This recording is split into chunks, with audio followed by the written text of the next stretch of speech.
I'm going to be sharing with you in this video why I believe you should stop trying to be happy. Like, this concept of attaching to happiness, to me personally, doesn't really make sense. Because what's happening is that, the emotion of feeling happy is very fleeting. Again, I'm going to be sharing with you in this video why, in my opinion, you and anybody, me included, should stop trying to be happy, what to do instead, so that you can really start to embody the life that you actually want without depending on this feeling of happiness and fulfillment and I need to feel happy in order to keep moving forward in my life, which doesn't really make sense. So let's talk about that in this video. So if you're new to this channel, what I want you to do is I want you to hit that subscribe button. I want you to hit that notification bell. Also, if you want to work with me one-on-one personally, all the details for that will be down below. Now, the first thing that I want to share with you in this video is to understand that actually happiness and sadness are fleeting. Okay, they are fleeting. Happiness and sadness is just an emotion. It's just a feeling. And oftentimes, if you really look at it closely, what you'll find is that happiness and sadness is not actually real. It's not actually real. It's just a feel. What is real? When you're not happy, when you're not sad, when you see what is kind of in between both of these things, or the constant that is continually happening in your life, when you're not happy or sad, or something that's just there, when both of these emotions are happening, or neither, or whatever, right? What's left? It's just what is actually real. What's real. And what's real is there no matter if you're happy or sad. And so the key is to understand that if you can start to ground your life in the constant that is always happening in your life, even when you're happy or even when you're sad, what you'll notice is that the person that you start to become a person that's much more grounded, and you start to live a life that's much more grounded in the truth, in the actual truth. See, because what's happening is that if you can start to be who you want to be, regardless of when you're happy and regardless of when you're sad, what you'll begin to find is that you just start to become more embodied. You start to actually, you could say, feel actually fulfilled and truly content, because true fulfillment and true contentness, you could say, is when you learn to be who you want to be, even when you don't feel like it. Now, what I want to share though is that I would never, I know this sounds not motivational when I said it's like, oh, like, just why would you do this? But it's like, it's the truth. It's the actual truth. You should always trust how you feel. Always, no matter what. No matter what's happening in your life, no matter what somebody tells you, even me, no matter what your family tells you, although of course sometimes it's probably a good idea to listen to your family. I mean, depending on the situation, because usually you got to understand that people have your best interests at heart. Of course, have your own opinion, but be open to the opinions of others as well. But no matter what's happening, no matter what your family says, again, though, be open to people's opinions. Don't like drop somebody out of your life, in my opinion. Don't make any bold, immature decisions, again, based on emotions, right?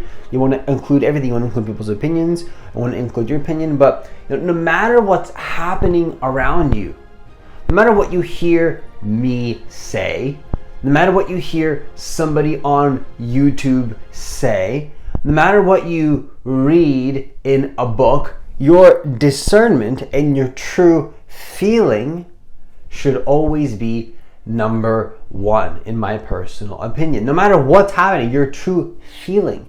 If something truly feels disresonant, doesn't make sense logically, doesn't make sense emotionally, you shouldn't do it.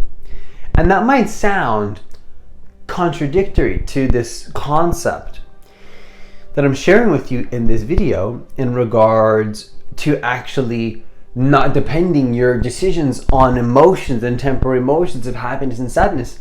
But actually it's the opposite. The reason why this is connected and why it's actually the same thing, which might sound confusing, is because what's happening is that this is also about having a goal and having discipline and staying in alignment with your disciplines that feel right to you, that make sense to you, that make sense, right? You don't want to be consistently defining your identity and the general patterning of your life grounded upon something that doesn't feel right to you and doesn't make sense.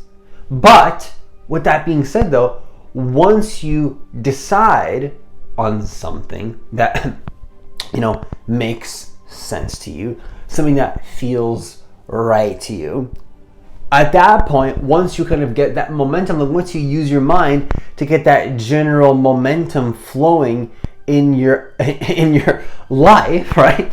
At that point, now happiness and sadness are just gonna hold you back most of the times. Of course, there's exceptions, you know what I mean? It's good to change your course if something truly is not working or doesn't feel right. But generally speaking, right, if you decided on a plan, a structure, a decision, you made a decision, you've decided to go in a direction, at that point, happiness and sadness, if you're, I don't want to sound arrogant, but this is for you, not just for me, in my experience, and this is for you too. If you're intelligent enough, if you connect to your intelligence, what you'll find is that making big decisions based on happiness and sadness that don't make sense, grounded upon some kind of consistent principles that you've been following for a consistent, I say that on purpose,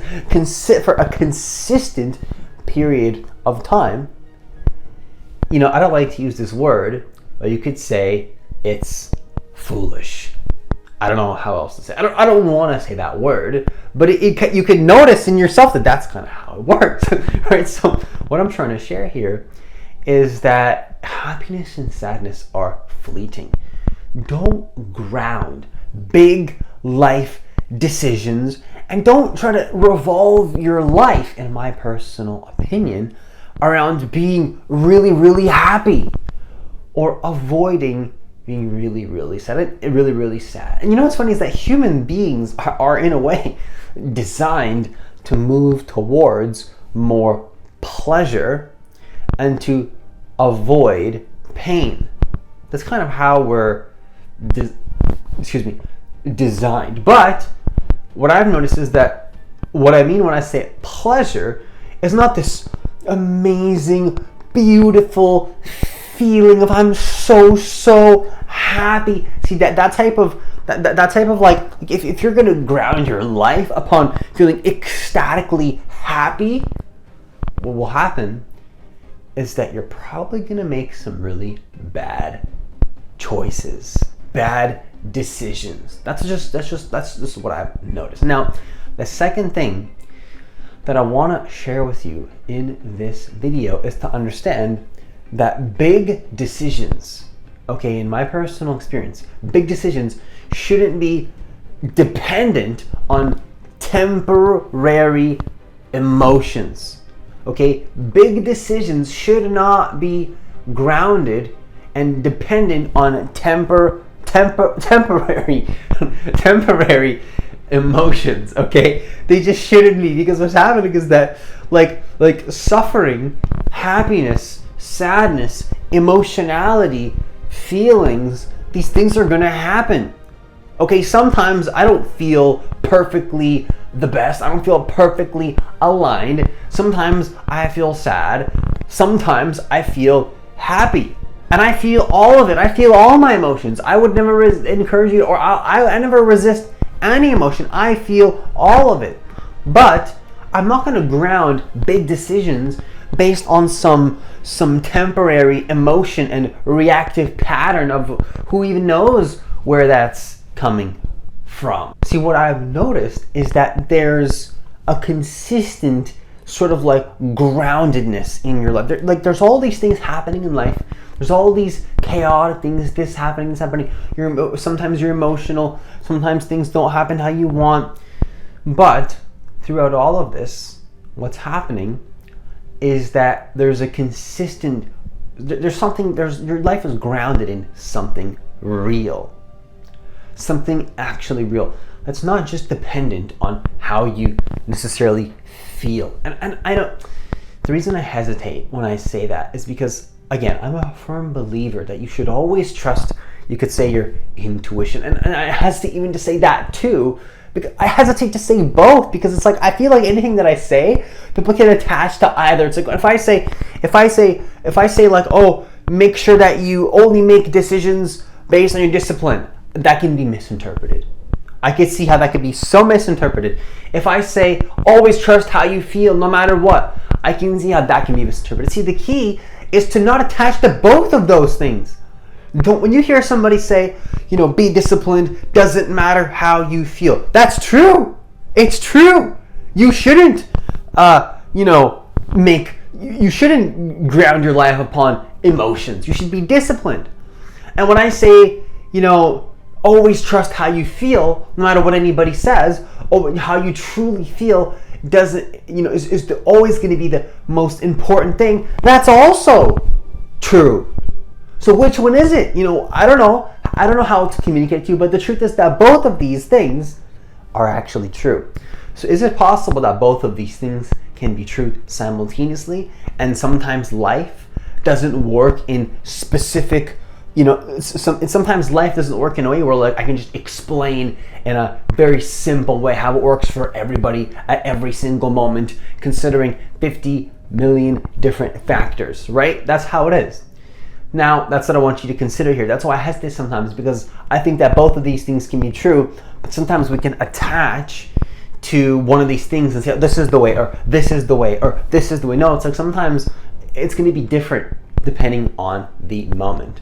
But what I do want to share, though, is that actually one thing that is true is to not base big decisions on temporary emotions. It's true. Again, it's also true that you should always trust your intuition and how you feel. Of course, it's true, but just put that to the side for a second. Also, what is true, you gotta learn to be disciplined. You gotta learn to stop trusting how you feel. How you feel doesn't matter sometimes. Sometimes you know that you have to go in a certain direction, and you make that choice no matter how you feel. So to conclude this video, what I want to share with you is to be who you want and what you truly want to be, regardless of your emotions. Okay? Use your logic. Use discernment. Be who you want to be, regardless of how you feel. That's the message in this video. And why you should stop attaching to being happy, being really, really happy, and you should just be who you want, regardless of the emotion. And with that, I conclude this video. Once again, if you want to work with me one-on-one personally, the details for email coaching as well as single sessions, which is the only way to work with me, both of those things and the details for both of those will be down below. As always, enjoy the rest of your day, and I'll see you in the next